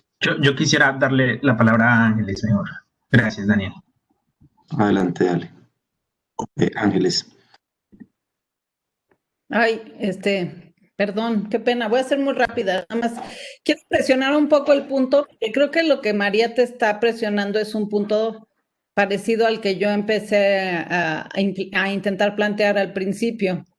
Y es que sí creo que hay un problema en la lógica argumentativa, es decir, como en la dialéctica del texto, de lo que nos presentaste hoy. Y básicamente tiene mucho que ver, y que además es algo que también creo que fue Oscar el que te dijo, porque me parece que haces un poco de trampa al poner dos posiciones. Fíjate, no es muy claro de que, por eso te decía yo, qué es lo que buscas explicar, ¿no? Porque al parecer, en principio, lo que uno está, los sociólogos, por lo menos como tú hablas de los sociólogos y los analíticos, que son dos categorías extrañas, pero bueno, buscan explicar un fenómeno, que es el quehacer científico. Es decir, ¿cuál es la mejor manera de comprender cómo se va construyendo esto que llamamos conocimiento científico y que le damos tanto valor? Algo que valoramos de una manera tan fuerte, ¿no? Y entonces cada uno ofrece sus explicaciones, trata de decir cuál es el centro, qué es lo crucial, a partir de dónde se derivan las investigaciones, cómo se establece algo que es verdadero o falso, cuáles son las disputas, cómo se van inclusive delimitando las disputas que son científicas, etcétera, ¿no? El problema es que de pronto tú justo y lo dices y en ese sentido eres muy claro, tú eres muy claro, ya lo sabes, lo tuyo es una metadisputa, o sea, tu discusión está en el metanivel, pero para hacer tu punto en el metanivel recurres al ejemplo de caso, ¿no? Y eso es donde entonces ya no se ve cómo pasa el metanivel por el nivel para llegar al caso específico, ¿me entiendes? Entonces ahí es donde creo que me hace falta un eslabón en el argumento, por un lado. Y por otro lado, creo que esto tiene que ver, pero no estoy segura, quizá no entendí porque el sonido sí se cortaba de repente, etcétera. Es que hablas de una cosa que a mí me tiene muy sorprendida y no sé qué quiere decir, que son los hechos epistémicos absolutos. Madre mía, yo estoy muy nerviosa con esa afirmación. Y luego pasas de los hechos absolutos a las normas absolutas. ¡Guau! Creo que ahí parte del eslabón que he perdido tiene que ver con ese brinco que das de normas a hechos y de absoluto en todos los lugares. Entonces, no sé si ves lo que te estoy queriendo decir y si te sirve simplemente como para la dialéctica, ¿no? Pero me gustaría saber qué piensas. Claro, gracias Ángeles. Lo que pienso es lo siguiente.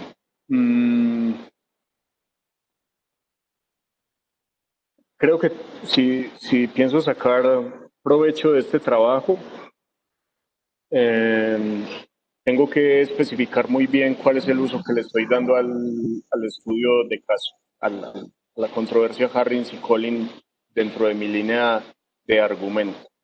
Y parte de la dificultad que estoy enfrentando es que estoy discutiendo con dos líneas de trabajo. Estoy por una parte discutiendo con los filósofos de la ciencia y por otra parte estoy discutiendo con los epistemólogos. Entonces, cuando me dices que no es el salto del desacuerdo epistémico al estudio de caso, si tenemos en cuenta que estoy tratando de discutir una tesis con los filósofos de la ciencia, entonces creo que apelar al estudio de caso por las razones que le daba María es interesante. Tal vez tenga que restringir la tesis. Yo no digo que no es interesante. Solamente al ejemplo, a ese nada más, que no es un ejemplo menor. Entonces no estoy haciendo una afirmación general en relación con todos los posibles desacuerdos entre filósofos y sociólogos, sino con lo que pasó con Collins y Frank.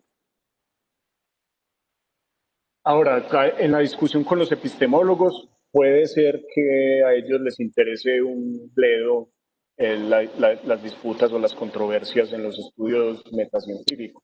Y entonces que ellos consideren como relevante para la discusión simplemente considerar los escenarios que ellos conciben, que eso es una profunda idealización. Es decir, los ejemplos típicos de Bogosian haciendo mala interpretación histórica sobre el conflicto entre Belarmino y Galileo, o los ejemplos de juguete de Pritchard sobre Adán y Eva.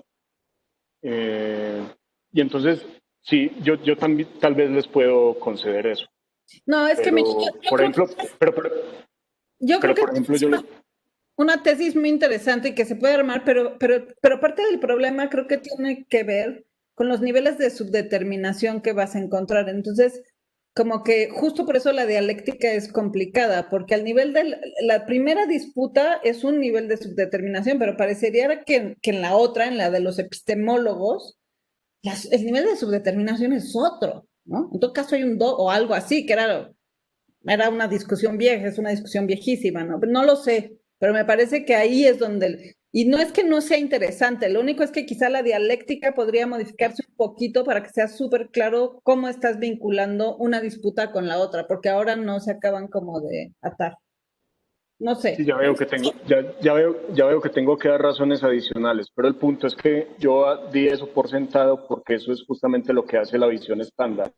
Usa el template del desacuerdo fundamental de la epistemología para decir que el desacuerdo metacientífico entre filósofos y sociólogos satisface o se ajusta a ese modelo. Pero claro, eso se les puede discutir. Oscar. ¿Qué pasó? ¿Ibas a decir algo? No, creo que el asunto ya le has dado a lo que iba a decir. Sí, sí, no, está bien, gracias. Muy bien. Si no hay nadie más interesado en discutir con Dubian, yo quisiera... Yo quiero Sí. ir en un punto. No, pero si tú vas a preguntar, dale. Sí, te iba a comentar algo, ¿no? Primero que todo, pues decirte que a mí pues el trabajo me parece muy interesante. Creo que como varios han opinado, el asunto puede hilarse pues, con más delicadeza, con más detalle, pero eso ya será pues como un trabajo personal.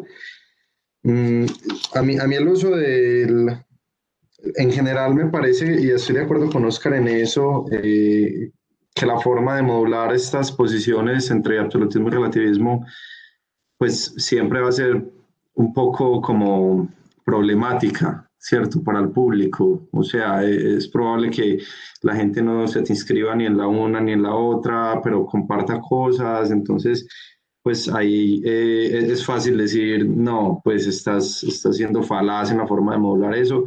Pero creo que pues, se puede matizar suficientemente. A mí lo que me interesa en relación más que todo con la discusión que tenés con los epistemólogos, no tanto con los filósofos de la ciencia, son dos cosas. Primero, si lo que has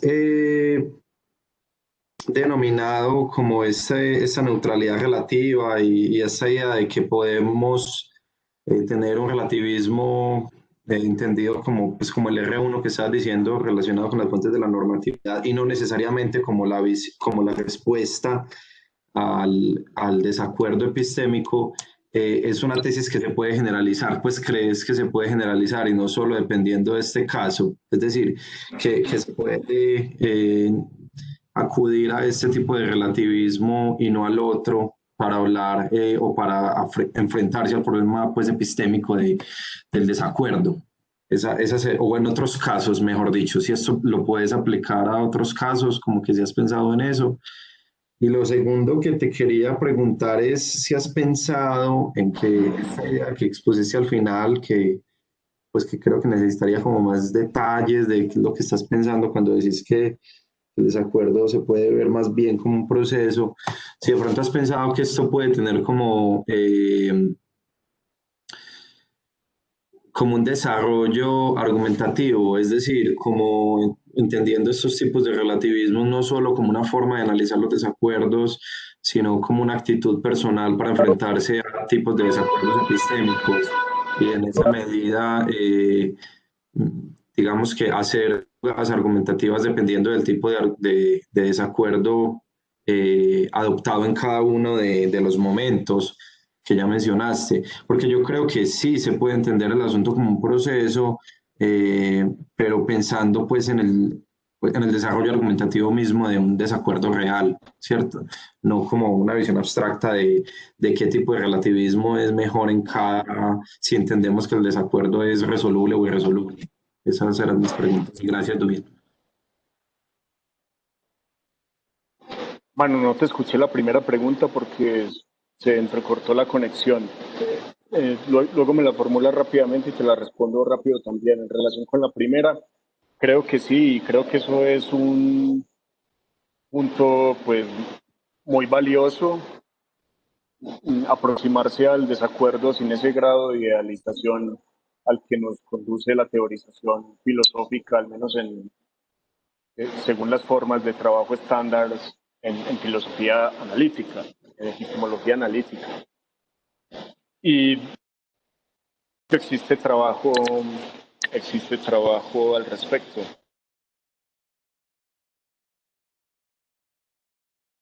Biología del conocimiento, etcétera.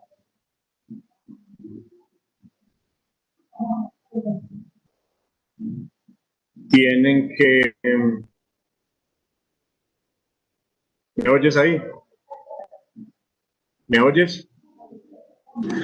Sí, te fuiste un segundo, pero ahí te estoy escuchando, dale.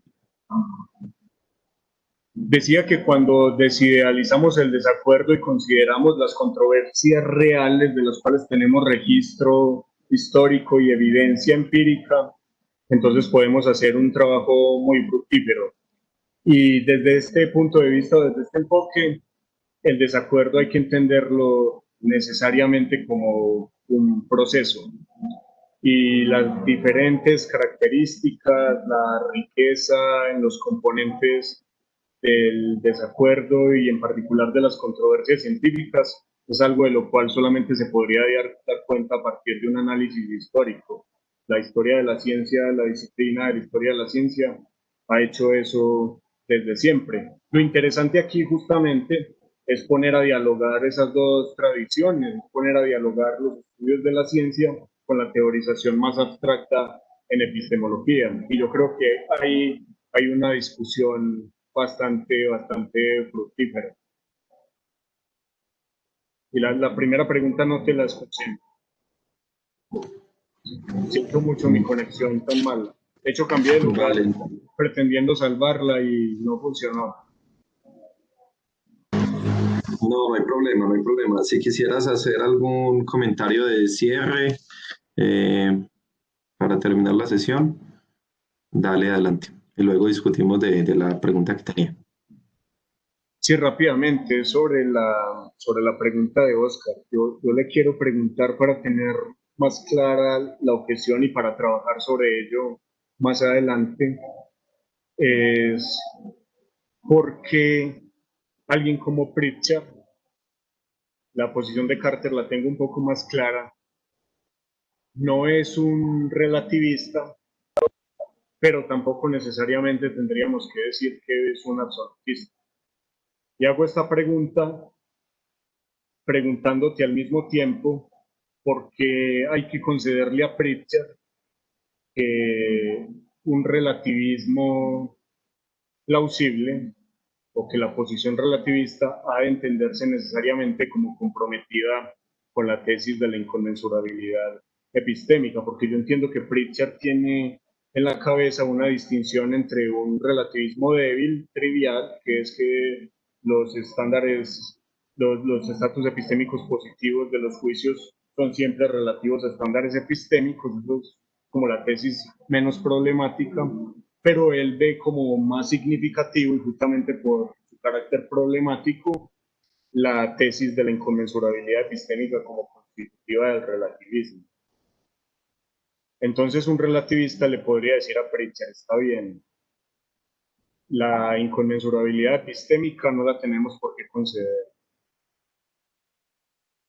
Eso hace que la relativista que solamente se queda en el terreno de la metaepistemología deje de ser relativista, o que una posición en metaepistemología que no esté en términos de los absolutos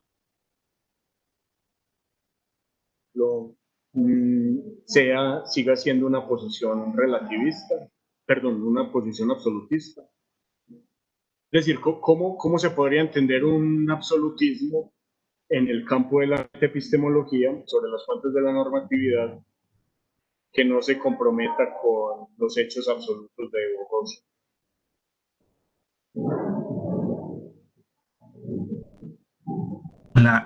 Vamos a ver si soy capaz de responder la pregunta porque es difícil. Yo sí podría hablar del caso de Pritchard en particular, y yo creo que las mismas ideas se aplicarían al caso de Annalisa Coliva, porque ellos están inscritos en este programa epistemológico que ellos llaman Kinch Epistemology. que es esta manera de hacer epistemología wittgensteiniana para contener el problema escéptico.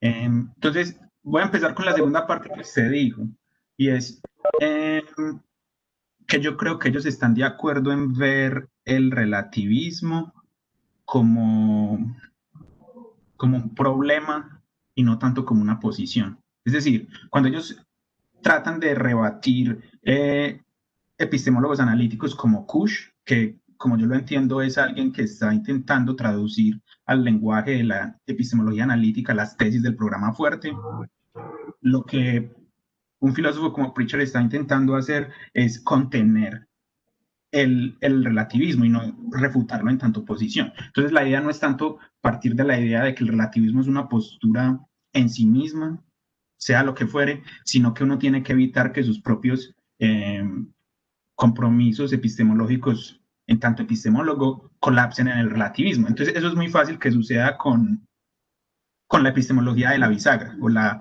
epistemología wittgensteiniana que él defiende. ¿Y por qué? Entonces es porque la idea, me imagino que esto usted ya lo sabe, pero voy a repetirlo rápidamente, es que la justificación epistémica es interna a un sistema de creencias, a un sistema de estándares o normas, ¿cierto? Entonces, siguiendo la idea de Wittgenstein, hay normas y métodos para formar y justificar creencias que no son en sí mismos justificables, ¿cierto? O por ejemplo, la observación o hacer inferencias de acuerdo a la inducción o inferir de acuerdo a la regla del modus ponens. Uno no puede justificar en sí mismo esos métodos que ellos llaman bisagras o hinges porque uno termina argumentando circularmente. Entonces, fíjese que esa es la primera tesis de la epistemología de la bisagra de Pritchard, y eso lo que significa es que toda justificación epistémica es dependiente. Resulta que si uno empieza que es como hace el relativismo, y por eso es un challenge, así lo ven ellos, es que si usted tiene desacuerdos profundos, ellos lo llaman desacuerdos de bisagra, es muy fácil entender cómo es que si un método básico de creencia no se puede justificar dentro del mismo sistema, tampoco podría justificarse a la luz de un sistema alternativo. Y ese es el ingrediente principal de la inconmensurabilidad.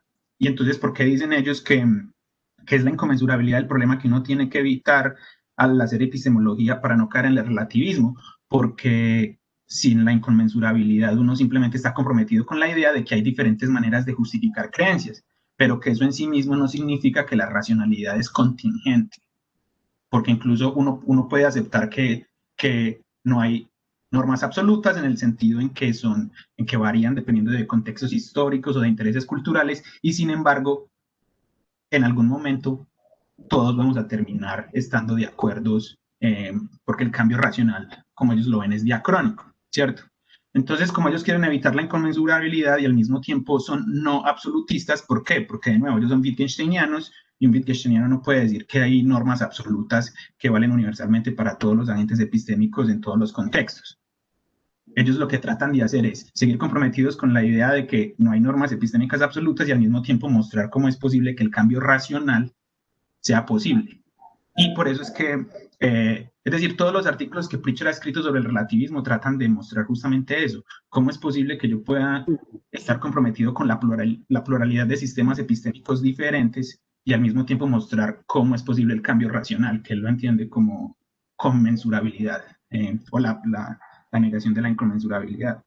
Entonces, no estoy seguro si estoy respondiendo a todas las preguntas que usted dice, pero la estrategia en general que Pritchard, por el momento, que Pritchard al menos trata de mostrar es identificar cuáles son el tipo de compromisos doxásticos más básicos que tienen todos los sistemas epistémicos, que no son normativos, porque de nuevo él no es un absolutista, pero que pueden fundamentar que a través del paso del tiempo existe el cambio racional. Entonces, de nuevo, él tiene esta idea de la superbisagra, ¿cierto? De Uber-Hinge.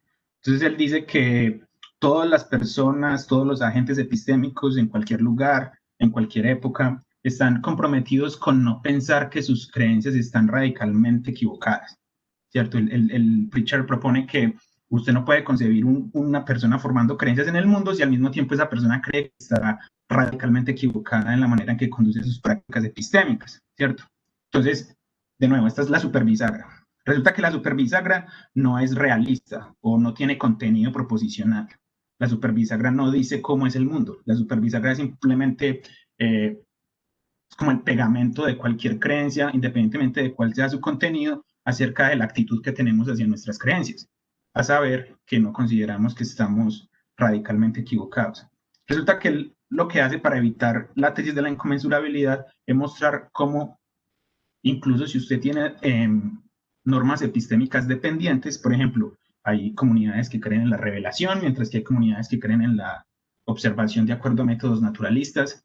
Incluso en esos casos donde puede que haya diferentes maneras de justificar creencias, debido a que el mundo en sí mismo no nos dice cuáles son las normas epistémicas válidas, eso en sí mismo no implica la inconmensurabilidad. ¿Por qué? Porque usted puede mostrar, utilizando los métodos de la filosofía analítica, que según entiendo a Dubian no le gustan mucho, mostrar cómo, dado el hecho de que todos los creyentes en todos los sistemas epistémicos están comprometidos con evitar verse a sí mismos como radicalmente equivocados, pueden llegar a mostrar el juicio racional. Y eso es lo que Pritchard muestra todo el tiempo con sus ejemplos de Adán y Eva, o, en fin, sí, desde estas viñetas que lo que buscan es mostrar que no es absurdo mostrar el cambio racional, incluso si uno es un no absolutista.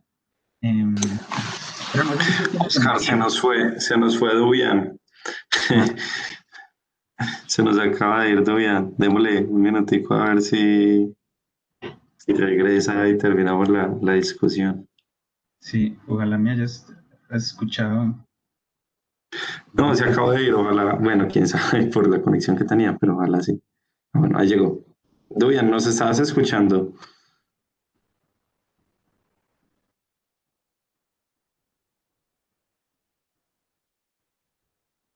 Espérate que está conectando el audio, parece.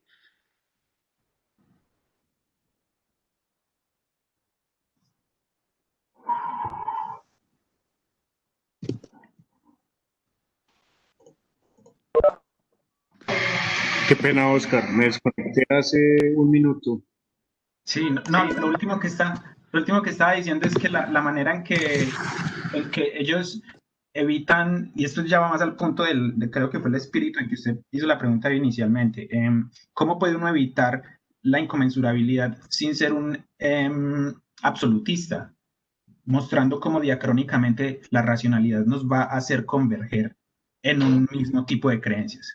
Ahora, de nuevo, esto lo que muestra es que el epistemólogo analítico, y lo digo porque Pritchard mismo me lo ha dicho, es que él no está comprometido con ninguna tesis empírica. Y esto es algo que también aparece en el libro de Carter, y es, puede que en el mundo empírico y contingente como lo conocemos, sea muy difícil alcanzar acuerdos racionales entre diferentes actores representantes de diferentes sistemas epistémicos, pero eso lo que muestra simplemente es que el mundo es muy desordenado, pero nuestras teorías epistemológicas no tienen que estar constreñidas por cómo la gente tiene sesgos cognitivos o vicios epistémicos o son prejuiciosos, sino que lo que trata de hacer el epistemólogo todo el tiempo es mostrar cuál es el camino racional para evitar colapsar en concepciones que son un poco problemáticas, como el relativismo que permite la inconmensurabilidad, o el escepticismo que, en fin, los problemas clásicos de la epistemología. No sé si eso tiene sentido. Sí, lo pensaré y me gustaría hablarlo más adelante contigo. Claro. De hecho, hay un artículo sobre Pritchard que está, si Dios quiere, en síntesis, sobre cómo la epistemología de la bisagra no puede evitar el relativismo. Entonces, lo que yo hago en ese artículo es tratar de mostrar en qué consiste la epistemología de Pritchard y la de Annalisa Coliva y ver cómo colapsan el relativismo, que es lo que justamente Martin Kusch y Natalie Ashton les gusta. A ellos les gusta eso. A ellos les gusta la epistemología wittgensteiniana porque es amigable con el relativismo. Coliva y Pritchard están en el mismo barco de los wittgensteinianos, pero ellos tratan todo el tiempo de evitar el relativismo. Entonces, en este artículo que está por salir en en esta revista, yo trato de mostrar cómo es que podría funcionar eso cuando uno está comprometido con que no puede haber inconmensurabilidad y al mismo tiempo está comprometido con el no absolutismo. Pero, en fin, si sale por ahí, yo se lo mando o algo así. Por favor, sería muy útil. Gracias. No, gracias a ustedes. Muy bien, gracias a los dos. Damos por terminada entonces la sesión de nuestro ciclo de talleres sobre desacuerdo en justicia epistémica, recordándoles también que la otra semana continuamos en el horario normal que tenemos martes y viernes, empezando a las 3 de la tarde. Y bueno, muchísimas gracias por asistir. Nos vemos.